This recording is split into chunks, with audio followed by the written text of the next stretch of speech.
Big boss Malayalam season 7 അങ്ങനെ ഇന്നലത്തെ എപ്പിസോഡിന്റെ അവസാന ഭാഗം നിങ്ങൾ എല്ലാവരും കണ്ടു കാണും. രേണു സുധിയുടെ ഒരു പഞ്ച് ഡയലോഗിലാണ് ഇന്നലത്തെ എപ്പിസോഡ് അവസാനിപ്പിക്കുന്നത്.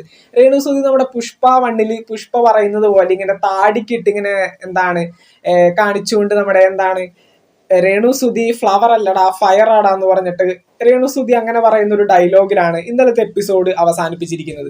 അപ്പൊ എന്തൊക്കെയാണെങ്കിലും ഇന്നലത്തെ എപ്പിസോഡിൽ രേണു സുധിയെ ബന്ധപ്പെട്ടുകൊണ്ട് ഒരുപാട് കാര്യങ്ങളൊക്കെ ഉണ്ടായിരുന്നു. ഒരു ഫൈറ്റ് ഉണ്ടായിരുന്നു. ആ ഒരു ഫൈറ്റിലും രേണുവിന് പൂർണ്ണമായിട്ട് നമുക്ക് കുറ്റം പറയാൻ സാധിക്കില്ല. അസുഖങ്ങൾ ആർക്ക് വേണമെങ്കിലും എപ്പോ വേണമെങ്കിലും വരാം.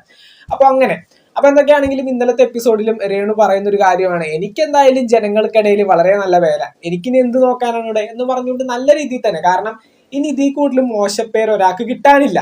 ഇനിയിപ്പോ ബിഗ് ബോസ് ഹൗസിൽ വന്നിട്ട് കിട്ടാൻ പോകുന്നത് പോസിറ്റീവ് ആണെങ്കിലും അല്ലെങ്കിൽ ആൾക്കാർ ഇനി പറയാൻ പോകുന്നതിന്റെ ഏറ്റവും വലിയ ചീത്ത ഇനി പറയാൻ പോവുകയാണെങ്കിലും രേണുവിന് ഒന്നും നോക്കാനില്ല. കാരണം നാണം കെടാനുള്ളതിന്റെ മാക്സിമം രേണു ഓൾറെഡി പുറത്ത് നാണം കെട്ടാൻ നിൽക്കുന്നത്.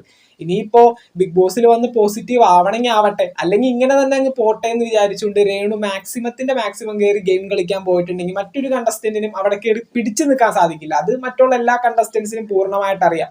അപ്പൊ എന്തൊക്കെയാണെങ്കിലും ഇന്നലത്തെ എപ്പിസോഡിന്റെ അവസാനം നിങ്ങൾ എല്ലാവരും കണ്ടതുപോലെ രേണു സുധിയുടെ ഫ്ലവർ അല്ല ഫയർ ആണ്, ഫയർ ആവട്ടെ, ഫയർ ആവണം എന്നുള്ള രീതിയിൽ തന്നെയാണ് ഞാനും പറയുന്നത്.